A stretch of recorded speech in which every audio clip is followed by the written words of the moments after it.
Customer ஒன்று ரெண்டு alteration சொல்லங்க, ஓராயிரம் ஆல்ட்ரேஷனை சொல்லி கேக்கை ரெடி பண்ணி முடிக்கிறதுக்கே நம்மளுக்கு தலை சுத்தவே வச்சுட்டாங்க. இப்பவே கண்ணை கட்டுது. கேக்கை ரெண்டு துண்டா வெட்டும் போதே தெரிஞ்சிருக்கும் இது ஆஃப் பர்த்டே கேக்குன்னு சொல்லிட்டு. கேக்கை ரெடி பண்ண ஸ்டார்ட் பண்ணதுல இருந்து ஒரு 10 நேரம் கஸ்டமர் கால் பண்ணியிருப்பாங்க. கேக்கோட கலரை கொஞ்சம் மாத்திருங்க சிஸ்டர், அதில் வைக்கிற டெடி பியர்லாம் வச்சிடாதீங்க, அதுக்கு பதிலாக லேடர் வச்சிருங்கன்னு சொல்லிட்டு ஒன் டைம் ஃபோன் பண்ணாங்க.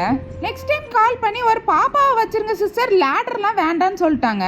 நெக்ஸ்ட் டைம் கொஞ்ச நேரத்தில் கால் பண்ணி எனக்கு பேபியும் வைக்க வேண்டாம், லேடரும் வைக்க வேண்டாம், அதை தவிர்த்து கிளவுட்ஸு ஸ்டார்ஸு இந்த மாதிரி வச்சு தந்துருங்க சிஸ்டர்னு சொல்லியிருந்தாங்க. ஆனால் கஸ்டமர் கேட்ட மாதிரி கேக்கெல்லாம் ரெடி பண்ணி ஃபோட்டோ சென்ட் பண்ணதுக்கப்புறம் கேக்கு மேலே ஒயிட் கலரில் கிளவுட் வச்சுருந்ததெல்லாம் பிங்க் கலரில் மாற்றிருங்க சிஸ்டர், போர்டு மேல வச்சிருக்கிற வேர்டிங்ஸ் எல்லாம் கோல்டன் கலர்ல மாத்தி தந்துருங்க சிஸ்டர்னு இவ்வளோ ஆல்ட்ரேஷன் சொல்லிட்டாங்க.